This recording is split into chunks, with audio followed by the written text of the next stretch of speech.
Hi, I'm Paul J. Welcome to the theAnalysis.news podcast.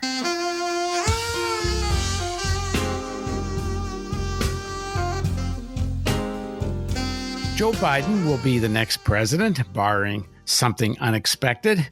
And these days, that something could well be increased provocations against China or maybe Iran, creating an opportunity for Trump to have his wartime president moment. Outright war is unlikely, but almost war, possible. If you think that Trump represents an extremely aggressive section of American capital and is moving the country towards a Mussolini-style corporate fascism, then there's only one way to defeat Trump, and that's to vote for Biden. That said, we shouldn't have illusions about who Biden represents. So consider this interview one that helps dispel notions that Biden is anything other than a representative of, at least domestically, a somewhat less aggressive section of finance and big corporate power. Less aggressive, but Biden is still a defender of a system and policies that created the greatest inequality gap in history and set the table for Trump. When it comes to foreign policy, Biden is a mixed bag. He supported the Iraq war, but he fought to pass the Iran nuclear deal. His recent threatening rhetoric against China does not promise much change on that front. And one thing is certain: if the U.S. and China do not cooperate to deal with the climate crisis, we're doomed. Perhaps despite the rhetoric, there is more of a chance of Biden doing that than Trump, given that Don Khan won't even accept that there is a climate crisis. Now joining us to discuss just who is the real Joe Biden is Branco Marcetic. He's a staff writer for Jacobin magazine and was the 2019-2020 Investigative Fellow at In These Times. He's the author of Yesterday's Man, The Case Against Joe Biden. Thanks for joining us, Branco. Thank you for having me. So when you wrote this, when it was published, the primaries were still on. Joe Biden was not yet the nominee. So while he is yesterday's man, I guess he's also, whether we like it or not, today's man. In going through the book, Biden seems to be a man whose maybe instinct is to kind of go a little bit more liberal, a little bit more understanding things. But when political expediency says go to the right, he'll certainly go to the right, whether it's on crime, on the Iraq war. So just overall, did I come away with a correct impression? That and what do you make of that? Yeah, I would say so. I mean, he's definitely on the more conservative end of the Democratic Party. He's not an ultra conservative, but he definitely leans that way. I mean, if you look at even his AFL-CIO rating, he was for a long time in the 80s. He basically was around the same level as Gary Hart, who was hated by organized labor. If you look at, for example, his lifelong environmental rating, he started out as a really committed environmentalist, but by the end, his ratings were pretty middling, and in fact, actually pretty low if you compare them to most other Democrats. Biden has these conservative instincts. Part of it is, of course, the state that he had to run in and win. Part of it is the time that he came up in. I mean, I try and explain that in the book that he ran as kind of a slightly socially conservative New Deal liberal initially. And then when American politics really kind of shifted to the right by the end of the 1970s, and he saw that he had an impending re-election, he kind of shifted to the right to follow that. And that's where he stayed for a long time. I mean, even as late as the early 2000s, and I think it was 2003, he said, left-wing populism is not the way that you win elections. The country was exactly where it should have been with Clinton's third way. This is what has to happen, not just to win, but also just to govern. I think that really is kind of his fundamental philosophy, is that the country is more conservative on the whole. Not just on social issues, but even economics. So the big question going forward is, does Biden now at, he's 77, 78 years old. I think it's safe to say he's past his prime. This is probably the last thing he's ever going to do in his life. He might only run for one term, so he has no re-election. Is he going to be able to cast aside decades of the internalized political wisdom that he's taken away from his career and everything that's happened in his life, and really lead this this FDR-style presidency that he keeps talking about? Or is this just another case of Joe Biden telling voters exactly what he thinks they want to hear and something that he has no intention of doing, which, we have to be honest and clear-eyed. That is what he has done throughout his entire career, very shamelessly. And the tough thing is right now, it's not super clear. We don't know. I mean, it potentially could go either way. I don't think we're going to know until maybe around December, late November, when we start seeing who he's going to, actually appoint to his administration. I give him one or two pluses. Apparently, when Obama was haggling with the Republicans, and the Republicans wanted a $1 trillion investment in nuclear weapon technology, Biden apparently was against it. And Obama thought it was necessary to go along with it to make a deal with Republicans on some other issues to do with the military budget and such. But Obama was quite happy or ready to do the deal with the big investment in nuclear weapons, which is a big investment in a very dangerous, even making accidental nuclear war even more dangerous. And Biden apparently opposed it. This is in a book written about it. The other thing I give him some credit for is that he fought for the Iran nuclear deal and fought against Chuck Schumer and that wing of the party that's very hawkish and very pro-Netanyahu Israel. And Larry Wilkerson was on the Hill fighting for the Iran nuclear deal, and he was saying that Biden fought quite hard for that. On the other hand, he's got a pretty lousy history on a lot of foreign policy issues. So why don't you talk about Biden historically on foreign policy, and then we can talk again about what to expect. As I said in the introduction, his rhetoric on China has been pretty bad. Yeah, Biden, similar to on the domestic front, he started out as kind of a liberal on foreign policy. He was very critical of U.S. policy in countries like Angola, and he was critical of Henry Kissinger. Again, by the time that he had to run for re-election in the late 70s, he kind of flipped that because he realized, hey, wait a minute, I got to try and appeal to, a more conservative voting base, even though that's not how he had won originally, but nonetheless. And by the 80s, when Reagan wins, he completely makes a shift to kind of being more of a Democratic hawk, because he looks at Reagan's victories. And he does this whole tour through the United States, kind of castigating Democrats and telling them, hey, we can't be the party of not going to war anymore. We have to support military intervention, at least be more willing to do it than we have been in the past. Otherwise, we're going to keep getting rolled by these guys. And by the 90s, he's very much a full-fledged hawk. He's calling for intervention in the wars in Yugoslavia. He's calling for harsher measures against Iraq. All of that obviously leads up to the moment in 2002 where Biden not just votes for the Iraq War, which is the thing that people have always kind of slammed him for, but slightly inaccurately, because he didn't just vote for it. He was a full-on cheerleader for it. I mean, he was vital to the Bush administration's messaging to sell Democrats and liberal voters onto the Iraq War, and actually even toured after his vote, toured the Middle East, kind of trying to smooth things and make sure that when the U.S. invaded, there would be no problem. To his credit, by the time he was in the Obama administration, he definitely took some good positions. You mentioned the Iran deal. There's also the fact that he opposed the war in Libya, reportedly. He opposed a surge in Afghanistan. On the other hand, at the same time, Biden was responsible for devising what basically became Obama's foreign policy, which is it's called the counterterrorism plus policy. So basically, drones and special forces. That was Obama's approach. Instead of sending troops for these costly wars, invasions, instead what we'll do is we'll kind of just do these small little quote unquote surgical deployments, which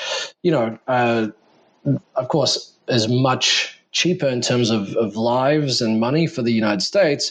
In terms of whether it's actually strategically better, that I would say has been proven completely the opposite, because people in these countries still resent the U.S. intervening, whether they're invading or whether they're just blowing up their neighbors with drones, or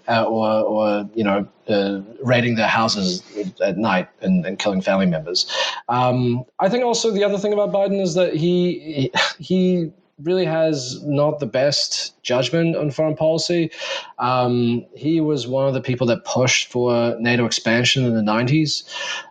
He was a big leader in that, and that is part of the reason why there's this really strong anti-American resentment and the rise in Russian nationalism that kind of helped Putin come to power.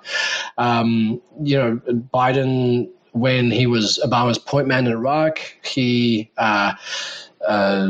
pushed for al-Maliki, the Iraqi strongman, to stay in power, and he kind of overruled people who were kind of looking for a less sectarian solution to Iraq's problems. Biden's belief is that people are kind of racial and ethnic and religious lines irreparably divide people, and that can't be bridged. And therefore, war and conflict is inevitable between people of different backgrounds. And so the only way to deal with it is to separate them. That was where he pushed in Iraq, and that was a disastrous idea that was criticized by pretty much everyone.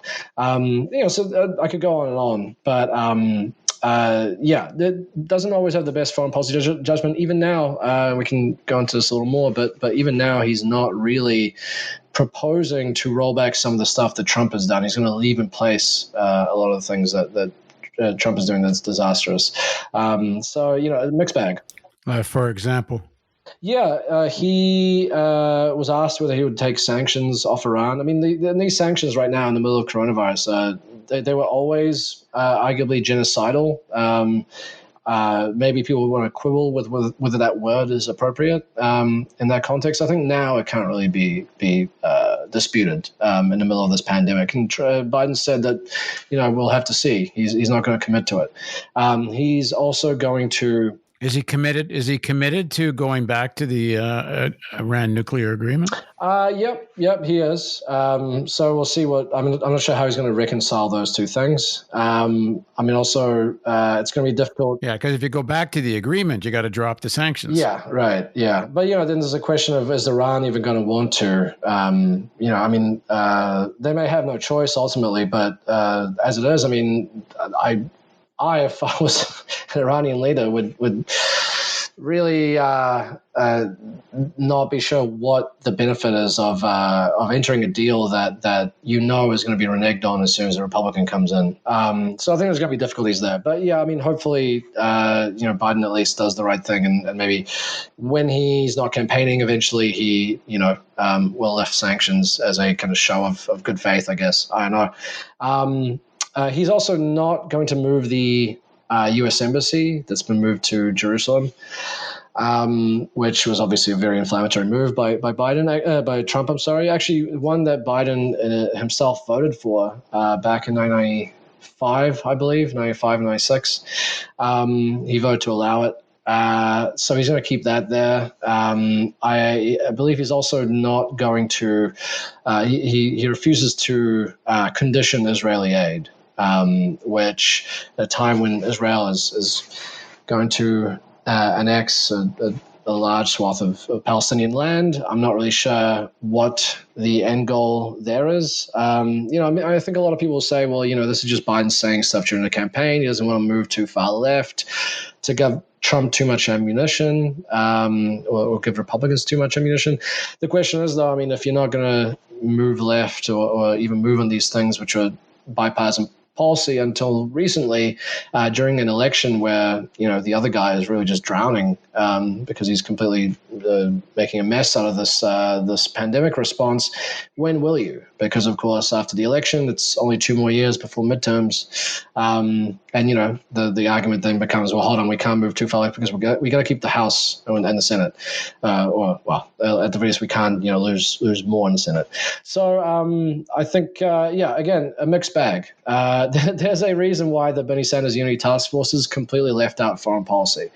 I think there was no joint task force on foreign policy. That's right. Yeah. I think they figured, this is just something that's not worth. And you say the reason is that they would have had such disagreements that there wasn't a point of trying to have a joint plan, or? I suspect that that's it. I think they thought, what are the places that we can push him on? And domestic policy might be those things. And they just figured it's no point having a fight over foreign policy because it's, you are fighting a lot of entrenched interests with foreign policy, I guess, not just Biden's caution, but also, the entire kind of national security bureaucracy and the kind of the DC national security wider establishment there that has such sway. So, yeah. Before we get into the substance of the Biden climate plan, there's a foreign policy piece to this, and I said this in the introduction. As good or not good as the Biden climate plan is, and I think one would conclude it's nowhere near enough to stop a catastrophe, but it's a lot more than we've seen from Biden up until now. But if it isn't done in collaboration with China, it's almost meaningless. If China and the United States don't together forge a climate plan, and then they keep using each other as an excuse not to do it, we're not going to do it because China's not, and vice versa, then the plan kind of doesn't mean anything. You can say, in Biden's plan, it talks about all electricity will be created by sustainable energy by 2035. But even if they hit that target, if the rest of the world doesn't hit some kind of target, then it's meaningless. So this issue of him trying to almost outflank Trump from the right, from a more aggressive tone on China, is this a tactic? So to take China away as a Trump card in the election, or is he committed to this, Obama pivot? But his rhetoric about China is a lot more aggressive than anything Obama used. Yeah, I would say that it's probably a campaign tactic, which is pretty typical for Biden. Biden's response to anyone to the right of him who is attacking him from the right has always been to move right, which is actually one of the in the book I argued one of the dangers of nominating someone like that, someone whose only response to right-wing attacks is to pivot right. Again, perhaps he will turn over a new leaf if and when he wins the presidency, but we'll have to see that. The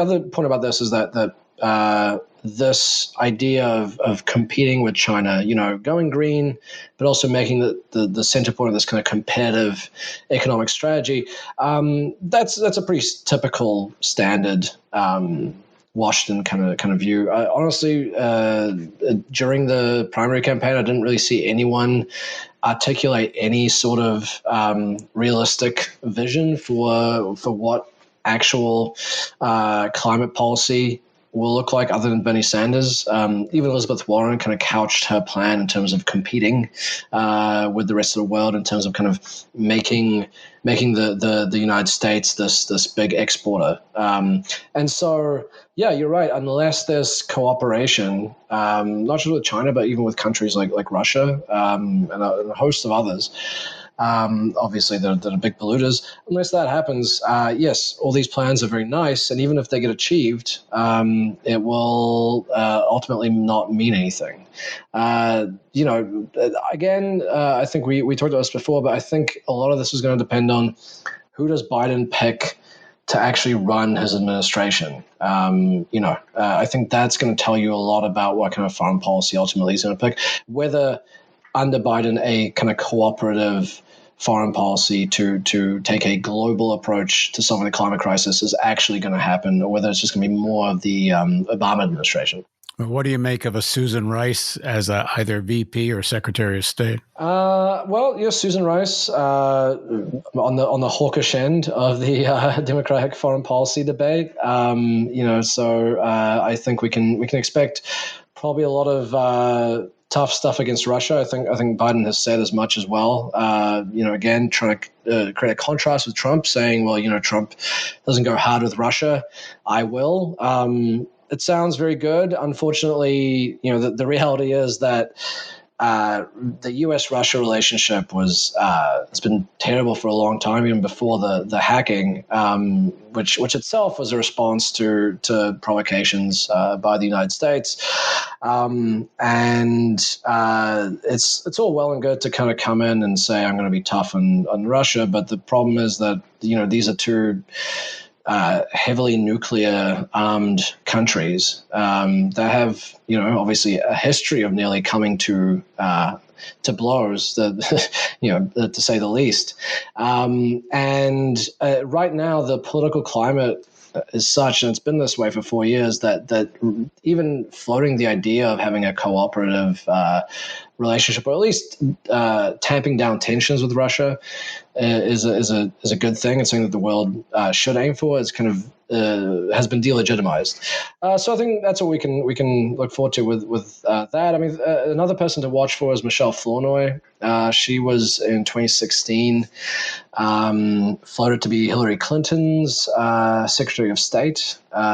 She is now at a think tank. Obviously, that didn't work out. But I've heard some things that maybe she could be in the running for a similar position again.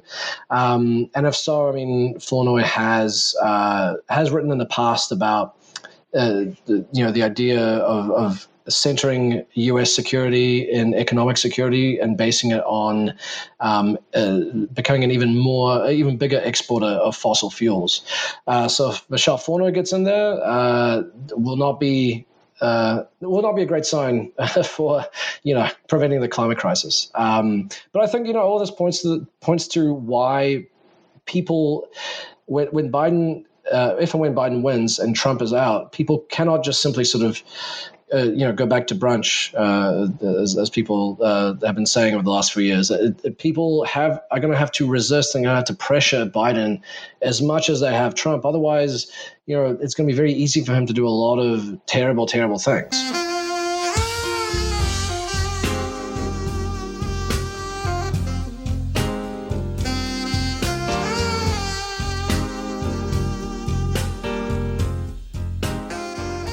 I think they're going to have to pressure Biden more than Trump, because with Trump, there was very little chance of actually influencing any policy. But Biden needs to hear the footsteps in the streets, or his natural inclination will be to succumb to the pressures of both finance and the military-industrial complex and so on. He's got to feel practically, I mean, terrorized is too strong a word, but he's got to really feel that the people are ready for massive change. And this accommodation he did with the left wing of the party, putting AOC on the climate task force and, making these deals with Bernie to make it sort of appease the left of the party. If he forgets all that once he's elected, and he's very likely to, certainly Obama, promised all kinds of stuff to the unions, the Employee Free Choice Act, and then that just completely disappeared once he was elected. His natural inclination will be, as you say in the book and in the interview, just to get along with the more, quote unquote, centrist Republicans. But if there's a real massive organizing in the streets and online and wherever, I don't kind of see it as the problem.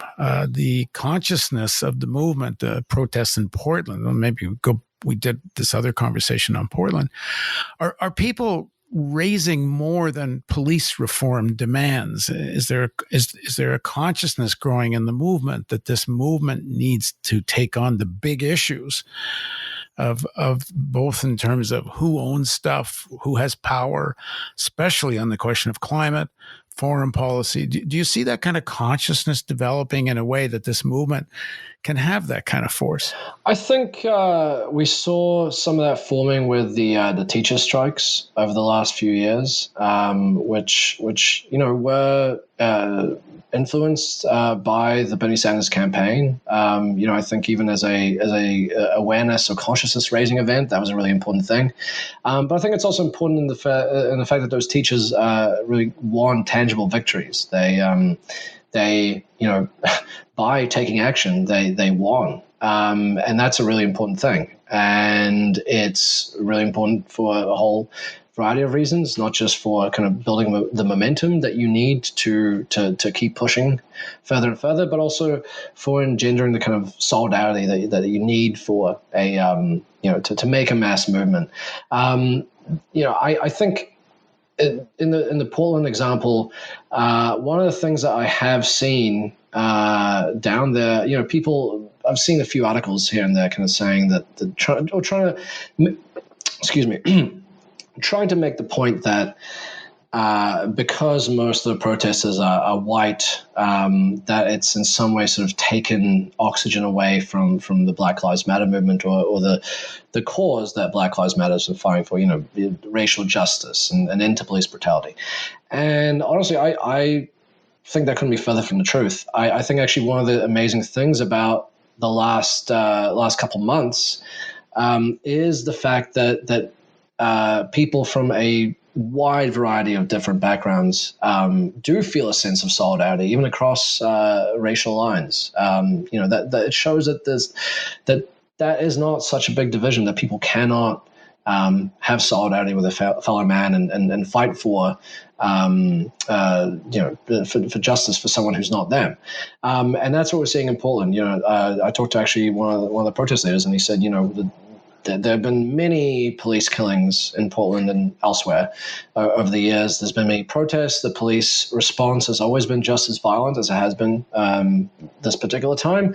What's new this time is that there's all these other people, elderly people are coming out, people who may not have been protesting at all the last few years or ever, but were so affected by what they saw that they understood the need to get out on the streets. And he said, their eyes have been opened. And I think we're seeing that across the U.S. in general with police brutality. I mean, these protests now are much more popular than the BLM protests were back in 2015.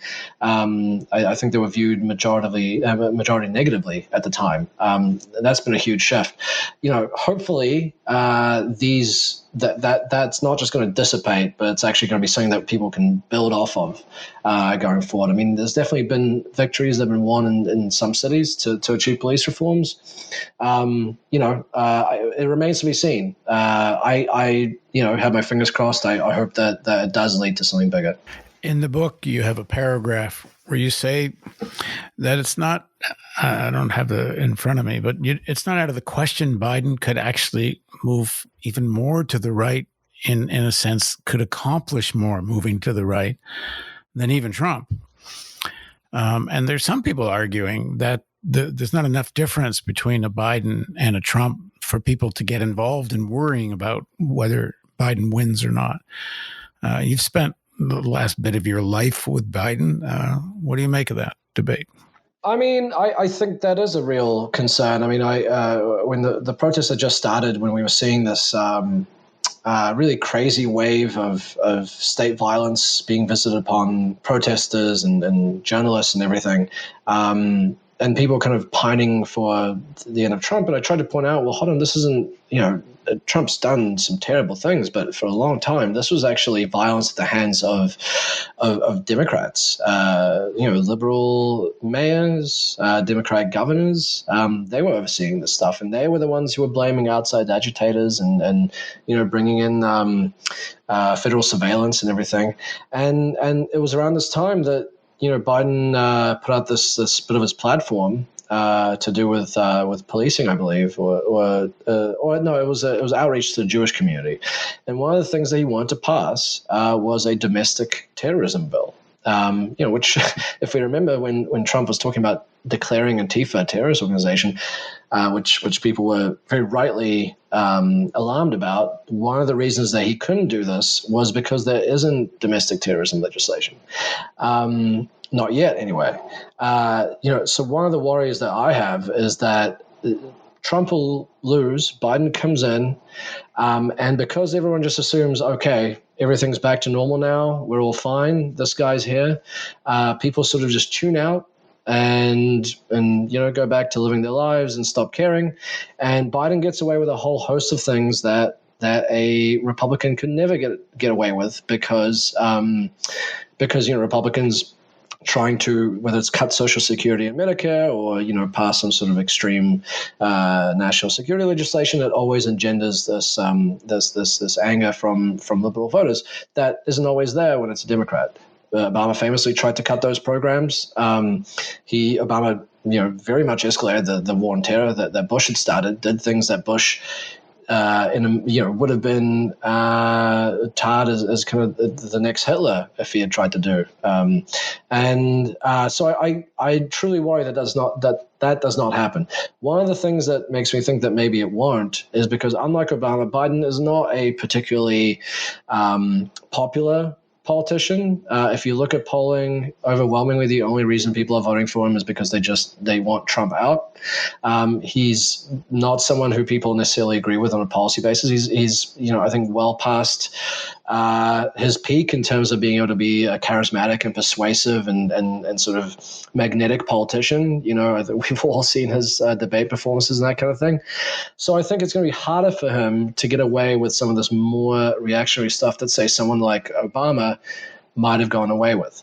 Again, this is all speculation, but I think the key takeaway is that yes, if the only pressure that Biden gets is from finance and big business and the far right, then he is going to move in that direction because he has no reason not to. It's the easiest thing to do. So the pressure from the left has to be equal, if not greater, than the pressure he's getting from the right and from big business. And that hopefully means people will be out in the streets even under a Biden administration. And something you said in the beginning, which I think I agree with, his age is actually a plus in a way. He doesn't really need to worry about a political career after he's been president. There's not going to be even unlikely a second term, but he's certainly not going to run for anything other than that, and likely not even a second term. He's not looking to feather his nest the way Obama was. I mean, Obama wanted to live with the billionaire class once he left the presidency, and he more or less is. His buddies and friends, he goes vacationing with the super rich. So maybe there is a kind of weird historic moment here where Biden actually might want to go down as a president. He says he wants to have the most progressive administration since Roosevelt. There's nothing in his history to tell us that he would do that. On the other hand, maybe we're in just such weird times right now, including that so much of even the financial elites are all for spending tons of money right now. They don't mind. They've all become super Keynesian. And if he wants to have a $2-3 million green infrastructure plan and pour money into the economy, the Wall Street, the financial elites, they'll probably be quite supportive of it, especially given that his climate plan doesn't really take on the fossil fuel companies. So I don't know how effective it's going to be actually in terms of climate, but in terms of a kind of liberalish Keynesian domestic policy, the conditions are quite good for it. Yeah, I think it's, as you say, important to remind ourselves that in this particular historical moment, anything can happen. Some really crazy things could happen that I would not have envisioned when I was writing this. I definitely did not envision a global pandemic and accompanying depression. And so I think that's key to know. I think the other thing is, there's a bit of a bigger left bloc forming in Congress, at least in the House. I think those lawmakers have to start acting more like the Tea Party did, for the Republicans, really throwing their weight around, even if they're a very small amount of people. They otherwise it's going to be very hard to. They don't have any other leverage. They're not going to be given a seat at the table. The Democrats don't want them to have any influence on the policy. And again, to reiterate. People, they got to get out there. The worst thing that can happen is that people make excuses for Biden in the same way that they did for Obama. I'm sure he wants to do the right thing. He just can't. He has to do this because, he has to win the midterms, blah, blah, blah, blah, blah.